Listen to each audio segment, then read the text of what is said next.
오늘 우리에게 주신 하나님 말씀은 사무엘상 17장 45절에서부터 50절까지 말씀입니다.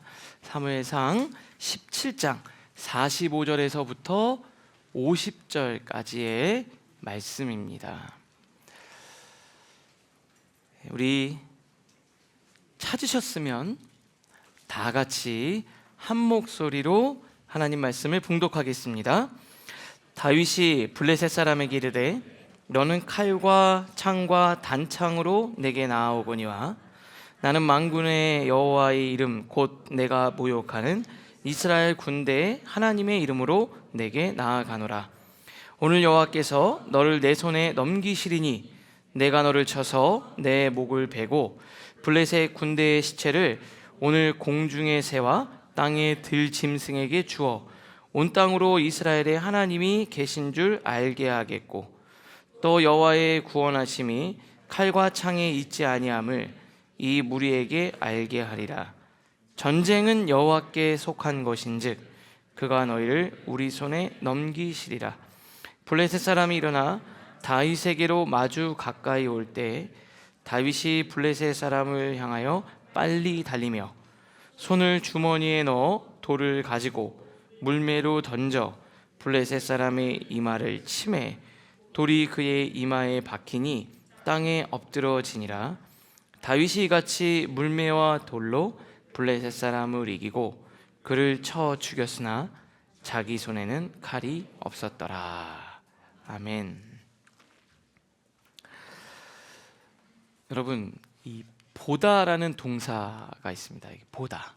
보다라는 이 동사, 이 단어를 보면은 우리가 어떤 눈으로 시각적으로 어떤 것을 바라보는 것뿐만 아니라 총체적으로 우리가 어떤 체험을 하고 경험한다라는 의미로도 사용이 돼요. 이 보다라는 단어가 어떤 경험을 하다라는 의미로 쓰여지고 있다라는 거죠. 우리가 뭘 먹으면 나는 먹어봤다 이렇게 얘기를 해요. 또 내가 어떤 일을 했을 때 나 한번 경험해봤다. 너는 경험해 봤니? 이렇게 묻는다는 거죠. 그래서 어느 날 이런 말을 이렇게 쓰다가 보니까 그냥 단순히 본다라는 것과 경험한다라는 것이 그렇게 쓰인다는 것, 뭐 어원이 뭔지는 모르겠지만 보는 것과 경험하고 체험하는 것은 상당히 밀접한 관계가 있다라는 생각을 하게 됩니다. 예전에 나왔던 책인데요, 마크 맨슨이 쓴 신경 끄기의 기술이라는 책이 있어요. 신경 끄기의 기술. 근데 거기에 보면은 이런 표현이 있어요. 우리 삶에는 어떤 진리가 숨어 있다. 사실 신경 끄기 같은 건 없다는 진리의 말이다. 책 제목이 신경 끄기의 기술인데 신경을 끌 수가 없다는 거죠. 우리는 생물학적으로 뭔가에 주의를 기울게 만들어졌기 때문에 자연이 늘 신경 쓰게 된다. 그 다음이 중요하죠. 그렇다면 여기서 중요한 질문은 이거다. 이 사람이 하고 싶은 골자가 이겁니다. 무엇에 신경을 쓸 건가? 신경 쓸 대상으로 우리는 무엇을 선택할 건가? 그러니까 이 저자가 주장하는 바가 뭐냐면은 우리가 어떤 것을 신경 쓰고 있는가, 이게 우리의 감정과 경험을 형성해 간다는 거예요. 그러니까 내가 뭘 신경 쓰고 뭐에 주목하고 뭐에 관심을 갖고 뭘 바라볼 건지를 잘 선택하자는 거죠. 왜요? 그게 감정을 만들어내고 경험을 빚어낸다는 거죠.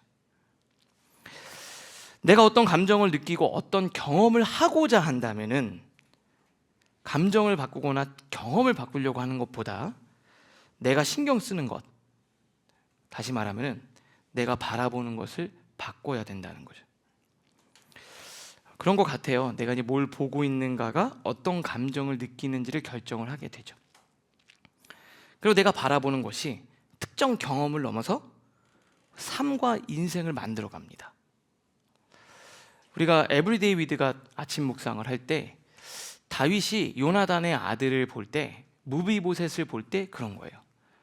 우리는 모든 사람이 100% 좋고 100% 나쁜 사람 없습니다.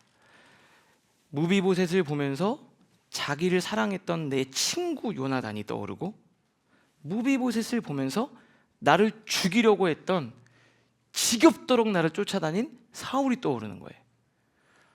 그런데 다윗은 무비보셋을 보고 요나단으로 말미암아 은혜를 베풀겠다 그랬어요. 오늘 우리가 이제 다윗을 바라보는데요, 내가 어떤 감정을 느끼고 어떤 경험을 할 거냐, 이게 내가 무엇을 바라보느냐와 굉장히 관련이 깊다는 얘기입니다. 이제 우리가 다윗을, 사무엘서가 가장 주목하는 인물 다윗을 이제부터 계속해서 따라가게 됩니다. 여러분, 지난주에 말한 것처럼요, 다윗은 가족에게 무시를 받았어요. 아무도 주목하지 않았습니다. 다시 말하면은 다윗 편은 한 명도 없었어요. 다윗 편이 한 명도 없었습니다. 그리고 고난이 지겹도록 그를 쫓아다녔어요. 떨어질 만도 하고 끝날 만도 한데 진짜 지겹도록 다윗을 고난이 따라다녔습니다.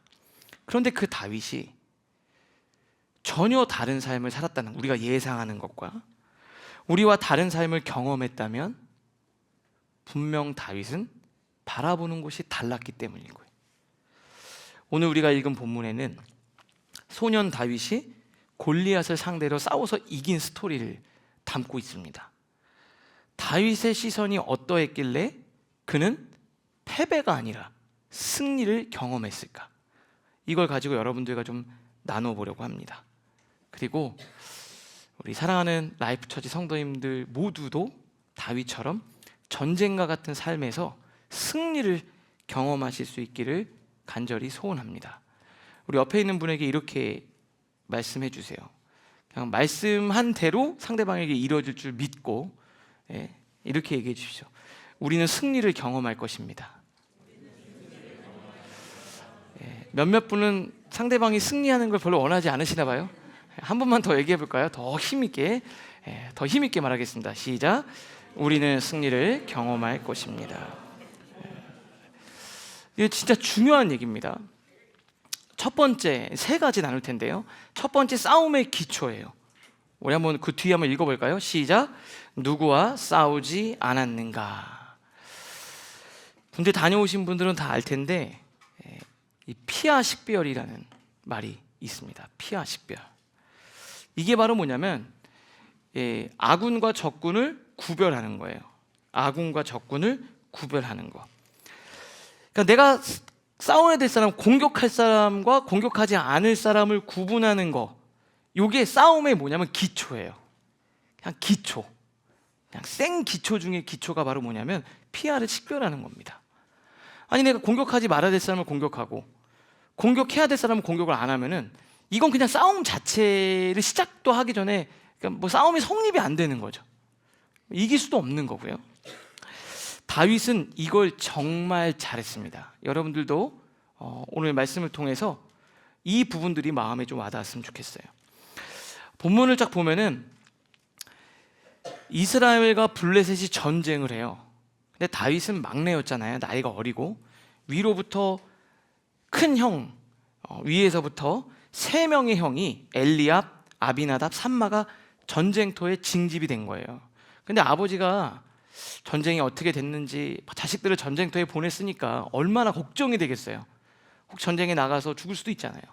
그래서 다윗한테 도시락을 싸서 형들 잘 있는지 네가 한번 보고 와라. 그래서 도시락을 싸가지고 아버지 심부름으로 전쟁터에 옵니다. 전장에 나간 거예요. 그런데 굉장히 도착했을 때 다윗이 분위기를 느낀 건데, 이게 전쟁을 시작하지도 않았는데 분위기가 이상한 거예요. 완전히 패배의식에 찌들어 있는 겁니다. 그냥 이스라엘 군대들을 봤는데 저기 골리앗에 대한 두려움이라는 감정 때문에 싸움도 해보기 전에 패배를 경험하고 있는 거예요. 그걸 다윗이 딱 본 거예요. 아니, 도대체 왜 그러지? 이러고 있는데 그때 골리앗이 하나님과 이스라엘 군대를 모욕하는 소리를 듣는 거예요. 그러니까 다윗이 너무 분노해서 자기가 사람들 앞에서 이렇게 이야기를 합니다. 7장 26절 우리 한번 같이 읽겠습니다. 시작. 다윗이 곁에 서 있는 사람에게 말하여 이르되 이 블레셋 사람을 죽여서 이스라엘의 치욕을 제거하는 사람에게 어떠한 대우를 하겠느냐? 이 할례 받지 않은 블레셋 사람이 누구이기에 살아계시는 하나님의 군대를 모욕하겠느냐? 자 보세요. 똑같은 상황인데 다른 사람들은 두려움을 느끼고 있어요. 두려움이란 감정을 느끼고 패배를 경험하고 있어요. 근데 다윗은 두려움이 아니라 거룩한 분노를 느끼고 있다. 감정이 다르잖아요. 상황이 똑같은데 감정을 다르게 느끼고 있다는 거예요. 왜 그랬을까? 분명 다윗은 달랐다는 거죠. 그래서 뭐라고 얘기하냐면, 아니 도대체 저 녀석이 뭔데 우리 하나님을 욕하고 하나님의 군대를 모욕하냐는 거예요. 그러니까 막 사람들이 도대체 이게 뭐야 막 이러는 거죠. 갑자기 우리 라이프처치 어떤 일이 벌어져서 성도님들 다 어떻게 해요 목사님? 저도 막 어떻게 해요? 막 그랬더니 갑자기 이연이가 딱 들어오더니 아니 하나님이 계신데 왜 이렇게 두려워합니까? 막 이러는 거죠. 조그만 애기가 와가지고 사람들이 쟤는 뭐야? 막 이렇게 그런 상황인 거예요. 어린 소년이 나타나가지고 하나님이 계신데 왜 두려워합니까? 막 이렇게 막 소리 지르고 막 그러는 거예요. 그랬더니 누가 못마땅하냐면 큰형 엘리압이 못마땅한 거예요. 아니 도대체 저 막내 맨날 무시받는 쟤가 뭔데 와서 그래? 그러면서 어떻게 하냐면 갑자기 엄청 모진 소리를 하면서 다윗의 심기를 건드리기 시작해요. 28절인데 제가 한번 읽어볼게요. 큰형 엘리압이 다윗이 사람들에게 하는 말을 들은지라. 다윗이 지금 사람들에게 하는 말을 들은 거예요. 뭐라 그러냐면 지금 하나님이 어떤 분인데 왜 그러냐고 막 얘기하는 거죠. 그랬더니 그가 다윗에게 노를 바라요. 화를 내면서 얘기하는 거예요. 너 어찌하여 이리로 내려왔느냐? 들에 있는 양들은 누구에게 맡겼느냐? 나는 네 교만과 네 마음이 완악함을 안다. 네가 전쟁을 구경하러 왔구나. 어디서 잘난 척이야? 아무것도 모르면서 머리에 피도 안 마른 놈이 네가 전쟁을 알아? 그러면서 다윗의 진심을 곡해하고요. 모든 사람들 앞에서 다윗을 이상한 놈으로 만드는 거예요. 여러분들은 이런 상황이 되면 어떻게 하시겠어요? 사람들 앞에 공개적으로 망신을 주고 진심을 곡해해서 아주 이상한 녀석으로 만드는 큰형 엘리압은 굉장히 은사가 있어서 기분 나쁘게 하는 은사. 여러분들도 주변에 보면 정말 기분 나쁘게 하는 은사를 가지신 분들이 한두 명씩은 다 있으시더라고요. 지금 엘리압이 딱 그런 사람이에요. 엘리압이. 여러분은 어떠세요? 이럴 때 어떻게 하겠냐는 거예요. 근데 다윗이 진짜 놀라운 것은 싸움의 기초가 되어져 있는 사람이었어요. 다윗이 어떻게 했느냐? 17장 29절 30절 중요하니까 같이 읽겠습니다. 시작. 다윗이 이르되 내가 무엇을 하였나이까?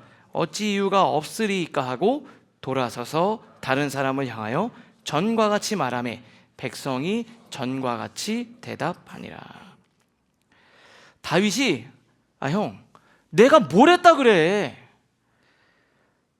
그러면서 나 그냥 물어본 것뿐이야. 형은 맨날 그래 이러면서 막 형이랑 싸운 게 아니라 이렇게 돼 있잖아요. 아니 내가 뭘 했다고 그래요 형? 끝을 어떻게 한 거예요? 내린 거죠.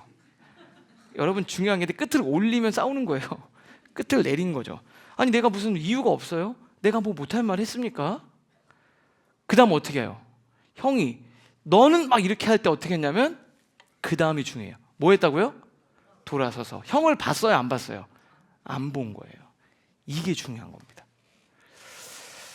고개를 돌려서 원래 하던 일 전과 같이 말하며 다른 사람들에게 전과 같이 말합니까? 고개를 돌렸다는 거예요. 이게 되게 중요한 거예요. 만약에 형을 계속 바라봤다면, 형을 바라보지 않았다니까요. 형을 바라봤다면 나를 감정을 자극하고 나한테 서운하게 하고 나한테 잘해준 것도 없고 나 늘 무시했던 그 형, 이전에도 내 감정 자극했던 그 형을 계속해서 쳐다봤다면, 형을 봤다면 어떻게 돼요? 그 시선 때문에, 엘리압을 보는 시선 때문에 형에 대한 서운한 감정, 이전에 나한테 함부로 대했던 상처가 다시 올라오면서 부정적 감정에 사로잡혔을 거예요. 여러분 이게 되게 중요한 겁니다. 형한테 그냥 딱 간단하게 얘기하고 돌아섰다는 거예요. 여러분도 이런 사람이 있으면 어떻게 되죠? 그 사람이 가도 뒤에서 쳐다보잖아. 계속 그 사람을 쳐다보는 거예요. 계속 그 사람을 쳐다보면 째려보면서 뒤에서 레이저 계속 쏘고 막. 근데 다윗은 그 사람 안 봤다니까요. 이게 중요한 거예요.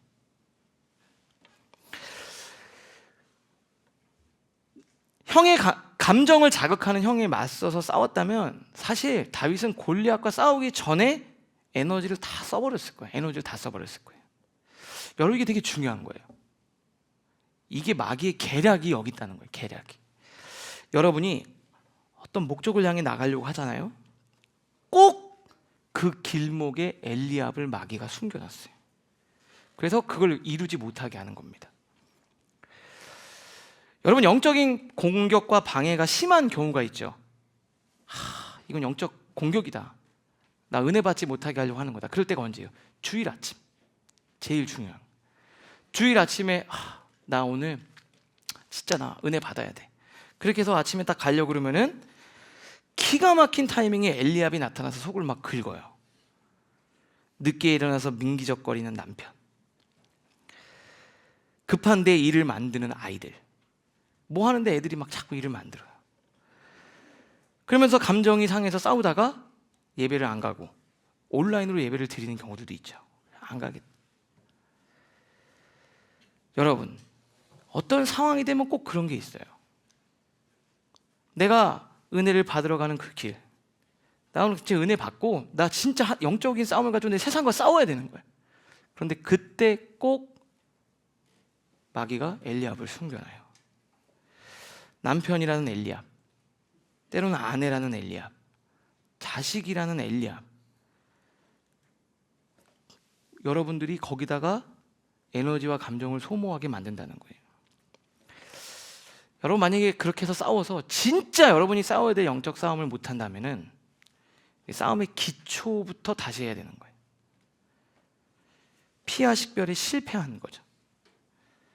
여러분, 잘 보세요. 다윗은 감정을 자극하는 형을 계속 쳐다보지 않았다는 거예요. 돌아섰다. 첫 번째 우리가 꼭 알아야 될 게 있어요. 내가 누군가를 싸우려고 하는 것보다 그 전에 내가 진짜 싸우면 안 되는 사람을 여러분들이 구별하셔야 돼요. 다윗이 골리앗과 싸우러 가는 길목에 형과 싸우지 않았다라는 거. 여러분, 그것을 기억하셔야 돼요. 여러분들은 대부분 엘리압과 막 싸우느라고 진짜 싸워야 될 대상이랑 못 싸우는 경우들이 많아요. 마귀는 여러분들을 그렇게 방해하고 있습니다. 그러면 여러분 절대로 골리앗과 싸워서 이길 수가 없어요. 그게 싸움의 기초, 첫 단추예요. 두 번째, 싸움의 기본입니다. 싸움의 기본. 우리 한번 같이 읽겠습니다. 시작. 무엇에 집중하고 있는가? 제가 말씀을 준비하다 보니까 기초와 기본이 뭐가 다른가 이렇게 생각을 해보니까 비슷한데 기초는 뭔가를 쌓기 전에 그 바닥에 처음이 되는 거예요. 첫 단추와 같다면 기본은 그 위에 반드시 갖추어야 될 요소들이라고 하더라고요. 승리를 경험하기 위해서 반드시 갖추어야 될 기본기, 싸움의 기본기, 영적 싸움의 기본기가 뭐냐? 그게 바로 무엇에 내가 집중을 하고 있는가? 하나님께 집중하는 거예요. 하나님께 집중, 하나님의 능력에 우리가 초점을 맞추는 겁니다. 오늘 우리가 읽은 사무엘상 17장을 전체를 쭉 읽어보면, 스토리를 보면은 다윗이랑 다윗이 아닌 사람들이 선명하게 대비가 돼요. 그리고 차이점을 발견하게 되는데 그게 바로 뭐냐면 뭐에 집중하고 있는가예요. 다윗은요, 골리앗을 딱 2번만 언급해요. 골리앗을 딱 2번. 한 번은 골리앗에 대한 도발을 듣고 거룩한 분노를 할 때, 거룩한 분노를 해서 내가 저 녀석과 싸우러 가겠습니다 할 때 그거. 그리고 사울 왕에게 말할 때 2번이에요. 딱 2번. 근데 다른 사람들은 하나님에 대해서, 그리고 나서 하나님에 대해서 9번을 얘기를 해요. 9번을 언급합니다. 하나님이 어떤 분인지, 하나님이 어떤 분인지, 하나님은 강력하지, 이걸 계속 얘기하는 거예요. 자, 보세요. 골리앗은 2번 얘기하고 하나님을 9번 얘기하고 있다. 하나님이 강력하시고 하나님의 은혜가 있으신 걸 자기 입으로 계속해서 얘기를 해요. 그러니까 자기 문제에 대한 이 골리앗에 대한 상념보다 하나님에 대해서 9대2로 압도적으로 많이 이야기하고 있다는 거예요. 그 맥스 루케이도 목사님이 이 부분을 이렇게 설명을 하고 있어요. 누구도 하나님을 언급하지 않았다. 거기서 아무도 얘기하지 않는 거예요. 그런데 다윗은 하나님만 내세웠다. 여기 싸움의 핵심이 숨어 있다. 다윗 대 골리앗 대결이 아니라 하나님께 초점을 맞추느냐, 거인에게 초점을 맞추느냐의 싸움이었다. 자, 그 다음 표현 자, 노란색. 다윗은 남들이 보지 못하는 걸 보았고 남들이 다 아는 사실을 알고 싶어 하지 않았다. 다들 잔인하고 살기 등등한 거인에게 눈길을 빼앗겼지만 다윗은 다른 쪽을 바라보았다. 세상의 모든 나침반들이 블레셋 장수 골리앗을 가리킬 때 다윗의 지남철은 한결같이 다른 방향을 지목했다. 남들은 골리앗 무섭다고 얘기하면은 골리앗 진짜 장난 아니지, 너무 힘들지, 골리앗에 대해서 계속 얘기하는 거예요. 세상 모두가 골리앗이 얼마나 무서운지 모르는 게 없어요. 그런데 다윗은 하나님에 대해서 모르는 게 없었어요. 골리앗을 딱 보기는 했지만 그보다 훨씬 더 많은 시간과 에너지를 하나님이 얼마나 강력하신지를 내가 가슴에 새기고 생각에 채우고 그것을 통해서 주님을 바라보는데 훨씬 더 많은 시간을 썼다라는 거예요. 여러분, 이게 되게 중요한 건데요. 그러면 목사님, 문제를 회피하자는 거냐? 그게 아니에요. 회피하자는 게 아니라 문제를 인식하는 수준에서 그치면 된다는 거죠. 그런데 우리는 문제를 인식하고 인지하는데 더 나아가서 뭐 하고 있냐면 문제를 묵상하는 데까지 가는 거예요. 이게 바뀐 거예요. 여러분은 어떠냐면 문제를 인식하는 데 그치고 하나님을 묵상해야 되는데, 다시 말씀드릴게요. 문제를 인식하고 인지하는 데서 그치고 어려워, 힘들어, 그렇지, 우리가 해결해야 될 문제가 있지, 거기서 그치고 의도적으로 힘을 써서 하나님을 묵상해야 되는데 여러분 어떻게 하죠? 하나님을 뭐 하고 있어요? 그치, 하나님 계시지, 인지하고 뭘 묵상하고 있는 거예요? 문제를 묵상하고 있는 거예요. 거기 있는 사람들이 다. 그런데 다윗은 그렇게 하지 않았다는 거예요. 성경은 하나님을 붙들라고 이야기를 합니다. 문제를 붙드는 게 아니라. 문제와 씨름하면 안 돼요. 제가 말씀드릴게요. 여러분, 문제와 씨름해서 문제를 이길 수가 없습니다. 문제와 씨름해서 문제를 이길 수가 없어요. 하나님과 씨름하셔야 이길 수가 있습니다. 다윗은 계속 그렇게 한 거예요. 왜냐하면 자기 인생을 보니까 답이 없거든요. 여러분, 시험 봐서 알잖아요. 1번부터 5번까지 몰라요. 1번부터 5번까지. 그러면 그냥 모르니까 찍으면 되잖아요.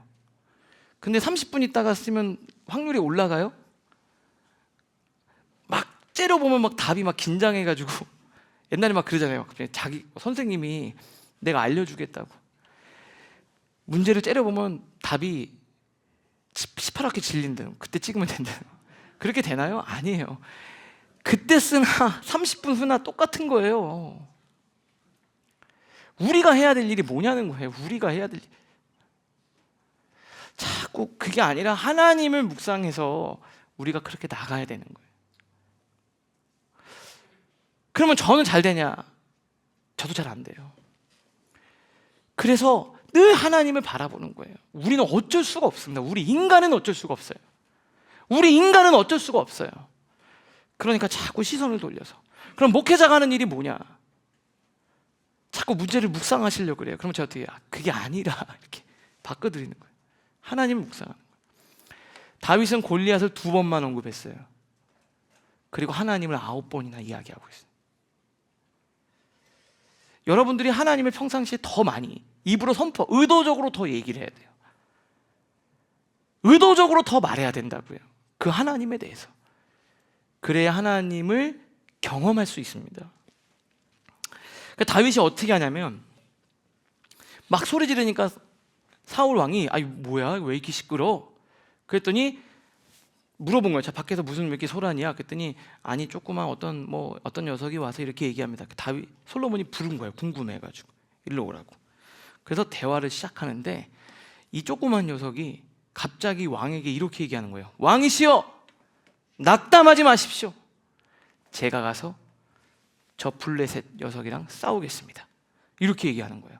그때 사울이 볼 때는 어때요? 기가 막힌 거죠. 야, 하룻강아지 범 무서운 줄 모르는구나. 그래서 이렇게 얘기해요. 야, 용기는 가상한데 저 사람은 태어날 때부터 장수야. 그리고 너는 소년이다. 이게 싸우면 안 된다. 싸우면 안 된다. 객관적으로 싸우면 안 된다. 이렇게 얘기하는데 다윗이 뭐라고 얘기하는지 여러분 이 말을 잘 보세요. 여러분이 쓰는 그 말 속에, 다윗이 쓰는 말 속에 다윗이 바라보고 있는 것이, 집중하고 있는 것이 드러난다는 거예요. 17장 36절 주의 종이 사자와 곰도 쳤은즉, 이게 뭐예요? 예전에 제가요 양을 치는데 사자와 곰이 맹수가 달려들 때 제가 하나님께 기도하면서 하나님 살려주세요 그랬더니 제가 물맷돌로 사자와 곰을 쳤습니다. 이전에 그렇게 했습니다. 그래서 뭐래요? 그렇게 했는데 살아계신 하나님의 군대를 모욕하는 저 블레셋 사람이라고 제가 못 이기겠습니까? 예전에 하나님 승리를 주셨기 때문에 난 오늘도 이길 수 있습니다. 이렇게 얘기하는 거예요. 37절 같이 읽겠습니다. 시작. 또 다윗이 이르되 여호와께서 나를 사자의 발톱과 곰의 발톱에서 건져내셨은즉 나를 이 블레셋 사람의 손에서도 건져내시리이다. 사울이 다윗에게 이르되 가라, 여호와께서 너와 함께 계시기를 원하노라. 뭐라 그러냐면요, 여호와께서 나를 사자의 발톱과 곰의 발톱에서 건져내셨습니다. 예전에 저를 진짜 힘들 때 하나님 저 살려주셨어요. 그래서 오늘도 저 살려줄 줄 믿습니다. 얘기를. 여러분 어떻죠? 한번 생각해 보세요. 하나님이 한 번도 여러분의 삶에 역사하신 적 없으세요? 여러분 그러잖아요. 그때는 그때고 목사님 지금 여러분 이전에 하나님이 살려주신 걸 보면서 다윗은 뭐라 그러죠? 오늘도 살려줄 줄 믿는다고 얘기하는 거예요. 다윗은 계속 뭐를 보고 있어요? 어제의 은혜를 보는 거예요. 오늘의 문제를 보는 게 아니라 어제의 은혜를 보고 있는 거예요. 과거의 하나님의 역사하심을 보는 거예요. 지금 현재의 어려움을 보고 있는 게 아니라. 그래서 다윗은 느끼는 감정이 달랐고 그는 다른 걸 경험할 수 있었습니다. 저는 오늘 여러분들이 하나님을 바라보고 하나님을 경험하실 수 있기를 바랍니다. 마지막 세 번째예요. 싸움의 전략입니다. 무엇에 익숙한가. 그러니까 사울이 아까 뭐라 그러죠? 그냥 가라.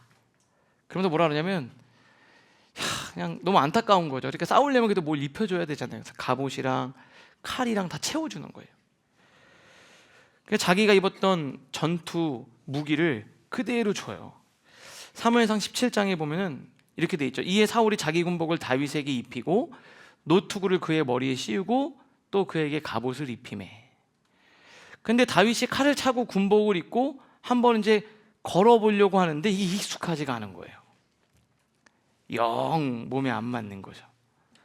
누구나 갖고 싶은 거잖아요. 사실은 승리하려면 필요한 아이템들이 있잖아요. 여러분도 여러분의 청년회 때 승리하려는 아이템들이 뭐가 있어요? 명문대, 그죠? 좋은 자격증, 좋은 회사 인턴 경험, 또 있잖아요. 조금 더 속되게 얘기하면 부모님의 학력, 부모님의 자산. 그게 인생을 성공하고 전투와 같은 인생을 뚫어내는데 필요한 아이템들이잖아요. 그거 다 갖고 싶어 하는 거잖아요. 근데 다윗은 그게 익숙하지가 않은 거예요. 이거는 싸울 때 누구나 갖고 싶은 거예요. 누구나 갖고 싶은 아이템이라고요. 그걸 줬어요. 근데 이게 안 맞는 거예요. 다시 말하면 그게 걔한테는 너무 서투르고 어색한 겁니다. 근데 다윗이 어떻게 하냐면 이게 정말 중요한 거예요. 익숙하지 않다라는 단어를 2번 썼어요. 그러니까 다윗은 세상적인 것에는 영 서툰 사람이에요. 재빠르지도 않고 느리고, 그리고 뭐 트렌드한 거에는 익숙하지도 않고, 그런 아이템들은 갖추지도 못했고 한 번도 만져본 적도 없고. 근데 그한테 익숙한 게 뭐냐? 물맷돌이었어요. 어때요? 완전 투박하죠? 그게 뭐예요? 물맷돌이 그거 하나가 뭐예요? 근데 그는 그게 익숙했어요. 그거 붙들고 기도한 거죠. 하나님 저 도와주세요. 저 살려주세요. 하나님, 저는 공부를 못 배웠어요. 정규교육도 못 받았어요. 그러나 하나님, 지혜를 구하면 꾸짖지 않고 후히 주신다고 했는데 저에게 지혜 주세요. 전 다른 친구들처럼 저를 도와줄 부모도 없어요. 하나님은 나의 부모라고 하셨는데, 그와 같이 버리지 않는다고 하셨는데 저 붙들어 주세요. 하나님은 우주 만물을 만드셨는데 전 힘이 없지만 하나님 힘을 주세요. 그리고 그거 들고 매 순간의 인생의 문제에서 그거 들고 싸운 거예요. 이 물맷돌이 뭔지 아세요? 기도예요. 말씀이에요. 믿음이에요. 그거 갖고 나간 거예요. 그게 익숙한 거예요. 그래서 어떻게 하냐? 물매를 가지고 블레셋에게 나가는 겁니다. 다윗은 사울의 무기라고 표현된 세상 사람들이 싸우는 방식에 너무 서툴렀어요. 근데 좀 투박하고 구식처럼 보이지만 이전에 수없이 던졌던 물맷돌, 이 물맷돌 속에는 눈물의 기도가 묻어 있는 거예요. 눈물의 기도, 말씀, 그게 묻어 있는 거예요. 그리고 그걸로 골리앗을 무너뜨립니다. 17장 뒤에 보면은 이 의미를 얘기해요. 잘 보세요. 이게 물매라고 표현되어 있지만 사실은 무엇인지를 설명하고 있어요. 자, 이렇게 얘기해요. 다윗이 블레셋 사람에게 이르되, 야, 너는 칼과 창과 단창, 세상 사람들이 그렇게 갖고 싶은 스펙, 무기, 아이템으로 가지만 나는 만군의 여호와의 이름으로 나간다. 이스라엘 군대 하나님의 이름으로 나간다. 이렇게 얘기하는 거예요. 그러면서 뭐라 그러냐면, 하나님이 오늘 너를 내 손에 넘기시리라. 그로부터 하나님이 살아계신 걸 나를 통해서 드러내리라. 얼마나 확신이 있습니까? 47절 같이 읽겠습니다. 시작. 또 여호와의 구원하심이 칼과 창에 있지 아니함을 이 무리에게 알게 하리라. 전쟁은 여호와께 속한 것인즉 그가 너희를 우리 손에 넘기시리라. 아멘. 여러분 어떠세요? 칼과 창이 없으니까 전 안 되겠다고. 저는 오늘 약간 찬양을 부르면서 그런 생각이 들었어요. 여러분, 다윗은 아무도 다윗 편이 없었어요. 근데 다윗은 이렇게 됐대잖아요. 이런 케이스가 있대잖아요. 우리도 할 수 있다니까요. 우리도 해보자고요. 하나님이 다윗을 통해서 오늘 우리에게 주시는 말씀이 이거예요. 여러분들 어떠세요? 우리가 익숙해야 될 게 뭐냐고요. 맨날 똑같은 얘기. 기도, 찬양, 목사님 그것만 하면 됩니까? 그러면 그거 말고 우리 뭐 할까요?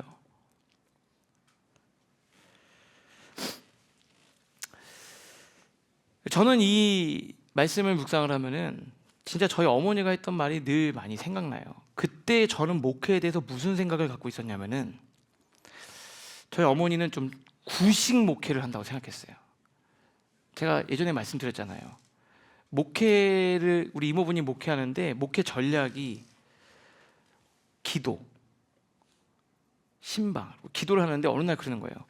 야, 우리가 기도를 하루는 수련회를, 청소년 수련회거든요. 야, 우리가 기도를 최소 안 쉬고 2시간은 해보자, 이러시는 거예요. 기도를 시작하면 기도호흡이 2시간은 가자. 근데 처음부터 2시간 하기는 어렵지 않니? 어떻게 하냐면 첫날은 1시간, 그 다음 1시간 10분, 1시간 20분, 진짜. 그래서 진짜 그렇게 기도하고 신방하고 산기도 가고, 명절에, 저희는 명절에 막 영화도 보고 가족들이 놀잖아요. 명절에는 딱 밥을 먹고 추도 예배 드리면 그 다음에 야, 산에 가자 이러는 거예요. 아니 그때 TV에서 재밌는 게 얼마나 많이 하는데, TV 보면 신문 프로그램 있잖아. 가고 싶은데 막. 하루는 제가 폭발했어요, 엄마한테. 우리도 좀 쉬자. 그때 어머니가 그래요. 이게 쉬는 거다. 저희는 그랬거든요. 저는 그렇게 하고 싶은 마음이 없었어요. 나는 그래도 대학도 제대로 나오고 공부도 하고 시대도 바뀌고 장신대 나와서 신학도 공부하고 좀 다르게 하고 싶은 거예요. 근데 저희 어머니가 예전에 그런 거예요. 갑자기 밥을 먹다가 응답을 받으셨대요. 밥을 먹고 있었고, 밥을 이렇게 엄마가 기도하는 응답이 왔다는 거야. 그래서 야, 신목사, 하나님 이런 마음 주면 그러니까 어머니가 막 그러는 거죠. 뭐라 그랬냐면 이제는 예수로 익은 자를 쓰신대. 그 얘기를 듣는데 진짜 짜증이.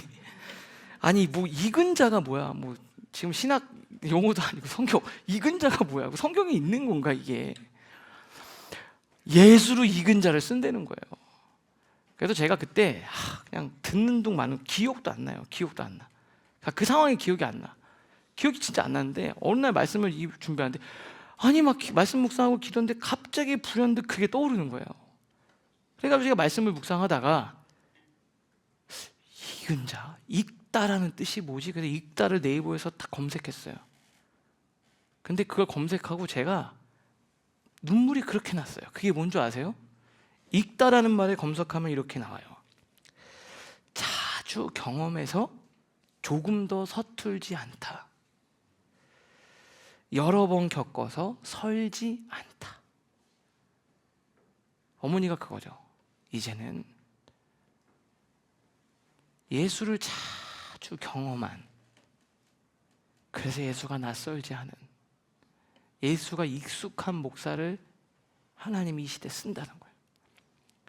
어머니가 그걸 저한테 얼마나 얘기해 주고 싶은데 잘 안 들었잖아요. 그런데 하나님이 저를 불쌍히 여기사 생각나게 하신 거예요. 여러분은 어떻게, 뭐에 익숙하세요? 우리 교회는 예수 그리스도의 은혜에 익숙한 교회가 저 되기를 원해요. 목사님 제발 이제 그만 얘기해 주세요. 더 얘기해서. 자다가도 제가 했던 말이 계속 생각나요. 제 계획은 똑같은 얘기를 계속합니다.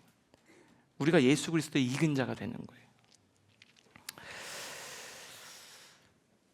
제 어머니가 살리는 목사가 되라 그랬는데 어떻게 살릴 수 있을까? 말씀이에요. 여러분, 이 말씀에는 말과 숨이란 단어가 들어있다고 어떤 목사님이 얘기하시더라고요. 말은 이 고막 청각만 자극을 주는 거예요. 말씀은 우리 영혼을 울린다고요. 그 숨결이 있고 그 숨결에 생명력이 있는 거예요. 저는 그걸 믿어요. 여러분, 요한복음 1장에 보면 태초부터 하나님의 말씀이 있었대요. 태초에 말씀이 계시니라. 이 말씀이 하나님과 계셨으니 이 말씀은 곧 하나님이시라.